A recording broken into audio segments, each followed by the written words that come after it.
Bismillah, Alhamdulillah, Assalatu Assalamu ala Rasulillah. Hope you all are doing well.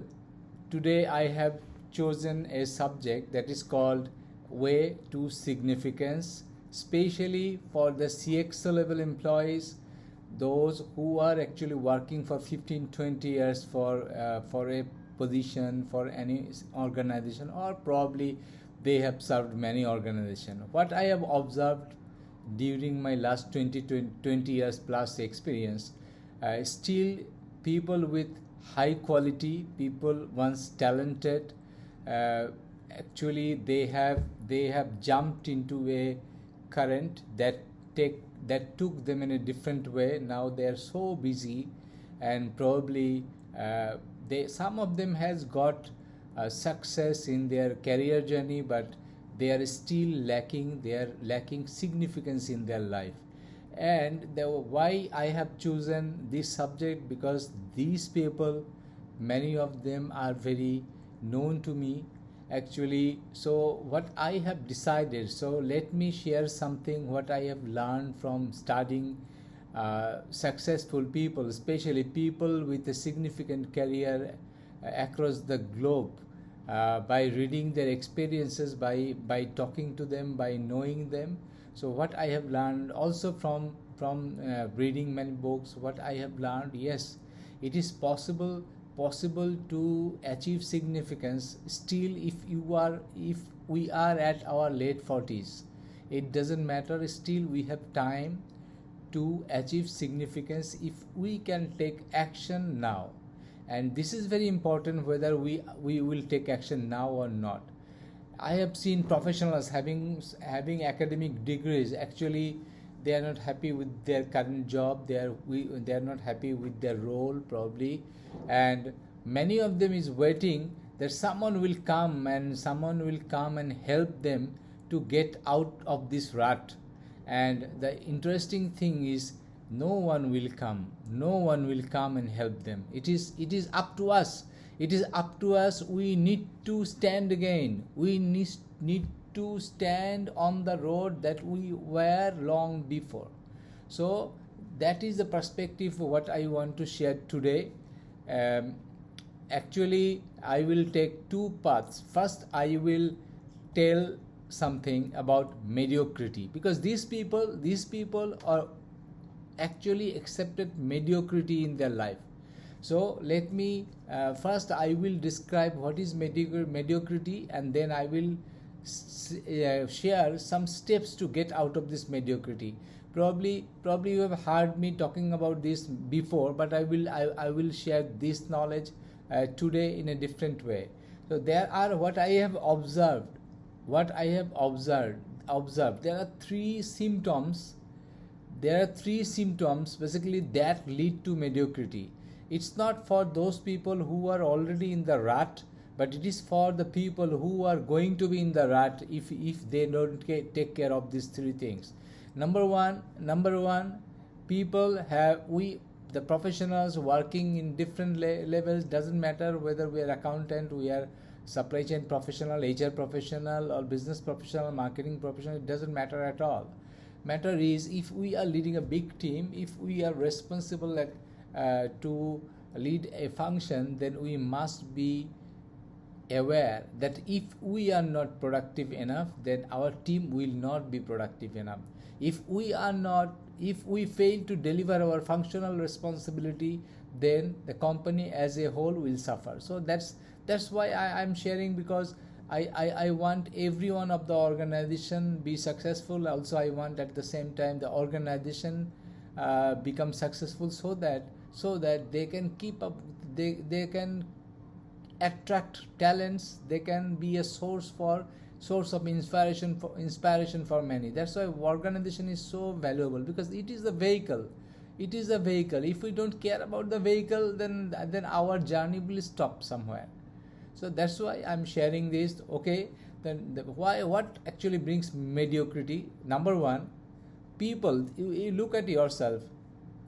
People have many things to do. People who have many things to do, but only few, they can accomplish a few. This is one symptom. that you are in the rut. You are in the rut. So we have to do something about this. Number two, you are doing things that someone else can do it better. You are doing things that someone else can do it better. Even someone in your organization having in the lower rank can do it better, but you are doing this. Then be assured that you are in the rut. So this is the second thing. Number three, because you or the people who are in the mediocrity trap, they feel paralyzed. Why?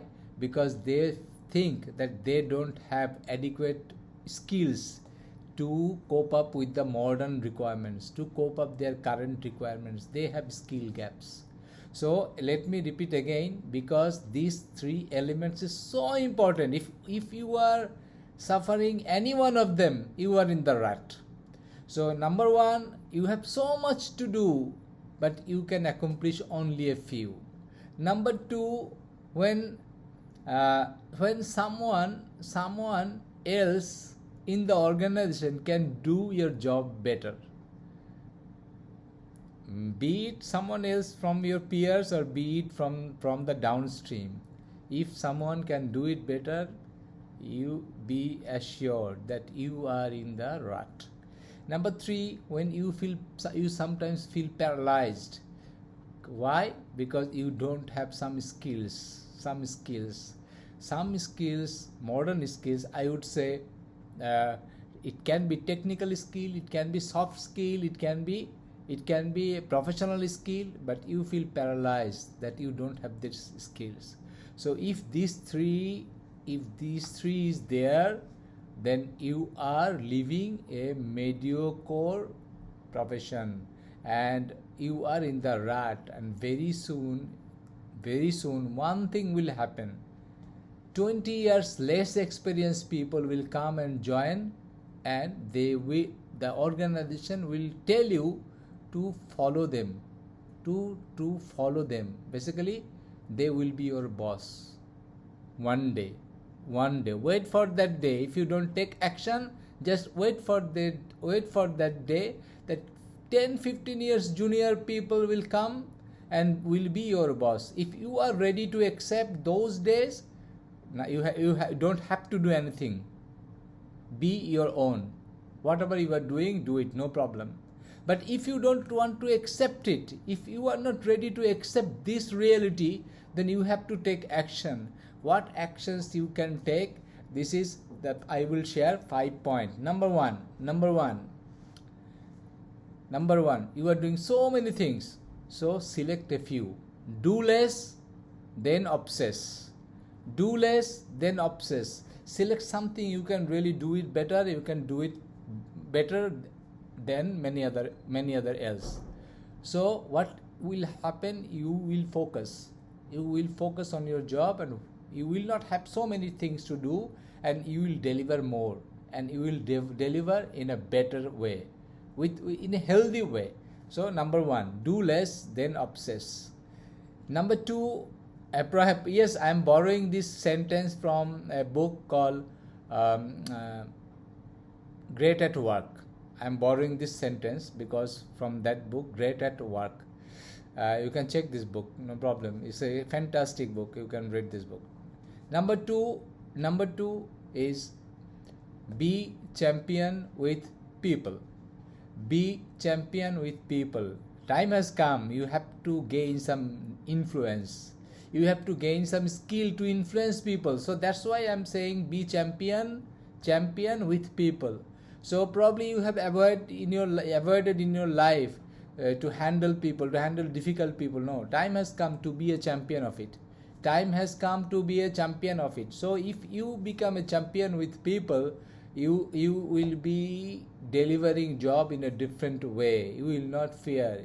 Then my third point is delegate some jobs which can be done by others. So if you are a champion of people, you will be able to delegate people.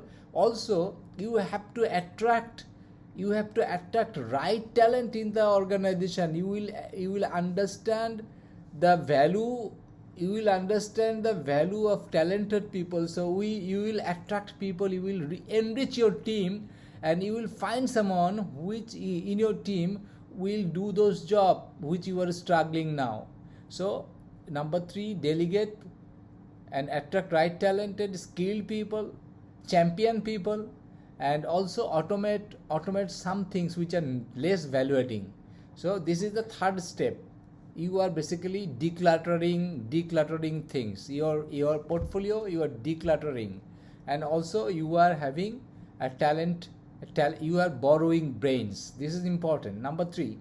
Number 4, now you have to harmonize tasks. If you have a great architecture of organizational design, if you have a good team, if you have a good organogram, what you can do, you can harmonize the tasks. And if you can harmonize the task, you can delegate so many things, and you can automate so many things. And what you will understand, you will just eliminate those works that are not value adding anymore in your organization. So this is number 4 step.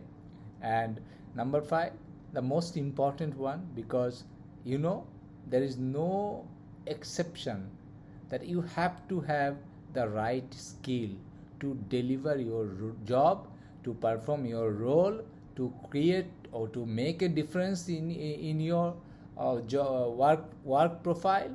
So this is the number thing. So get the right skills. So at the end, I want to add something, which is,